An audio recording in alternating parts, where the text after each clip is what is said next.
Inspired by Sekiro's Blazing Bull, this boss is by far the hardest fight I have fought to date.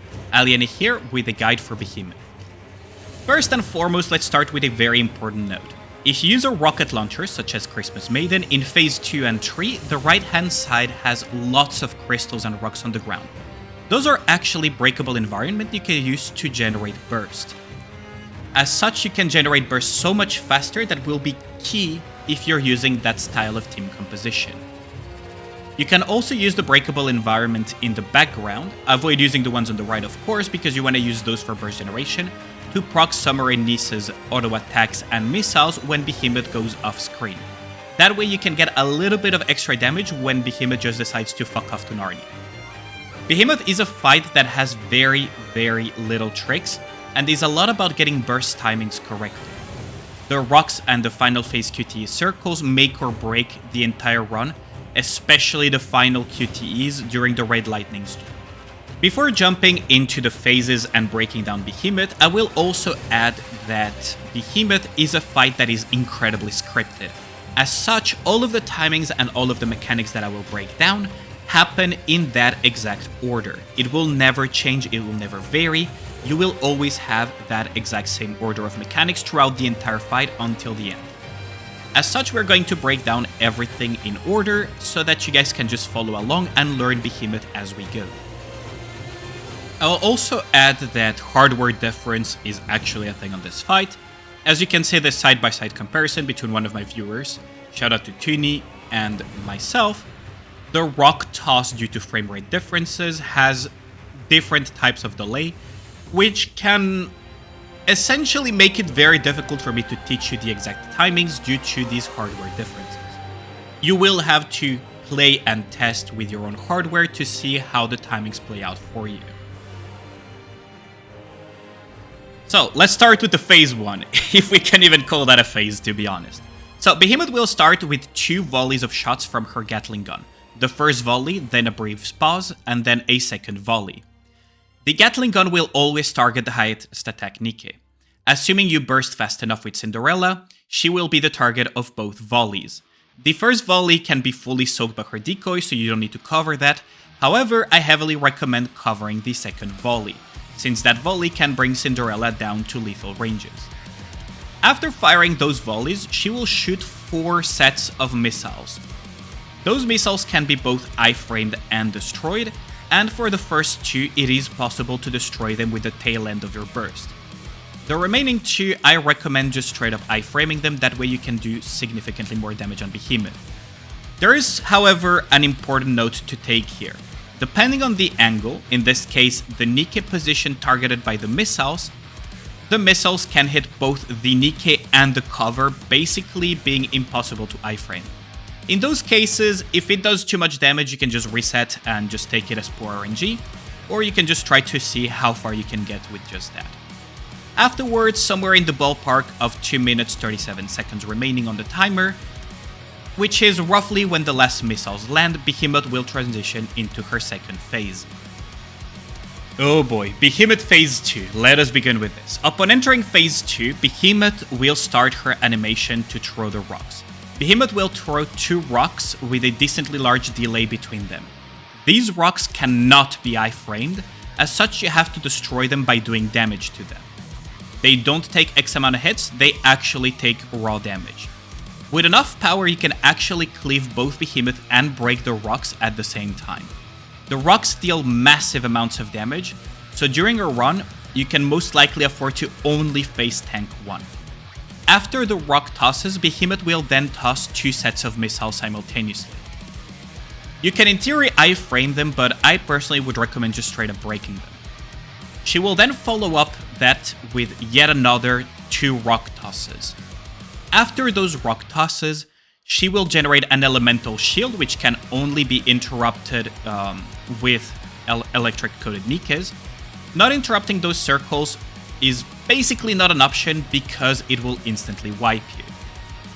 So you want to break those circles with the correct timing, as Behemoth will immediately follow up these circles with 2 deadly mechanics. She will shoot her Gatling guns at the highest attack Nikke, or whichever Nikke taunts her. dealing near lethal damage if not covered or if it's not a Cinderella decoy that is taking the hits. After the Gatling gun, she will do another rock toss set, hence you really want to time your burst here to be able to break those rocks. After the rock toss, she will fire yet again her Gatling gun and follow that up with missiles. After those missiles, she will throw her rocks again, which is roughly around 1 minute and 43 seconds, and in most timelines, that is a rock that is generally tanked intentionally at very high deficits, due to the timings generally not allowing enough time to do damage to that rock and break it. In theory though, if your deficit is not as severe, you can actually break it. The second rock, however, is easily broken. After the rocks, she will cast her final elemental shield of the fight before following with another Gatling gun. You need to time this shield break so that you can burst almost immediately after the Gatling gun. So after her Gatling gun, she will do a missile volley that you really want to break if possible, and the reason for that is what will happen in Phase 3. At the start of Phase 3, she will jump back and charge at you, dealing lethal damage unless covered or shielded. If you broke the missiles, you will actually be able to save your crown shielding, which will allow you to just maintain uptime since the shield will soak that charge. After slamming into you, she will jump back and get stunned for a few seconds. During this window, you want to burst and do damage, so that you also have near full burst for the following mechanic. After recovering from her stun, Behemoth will actually create a Fog Wall QTE mechanic.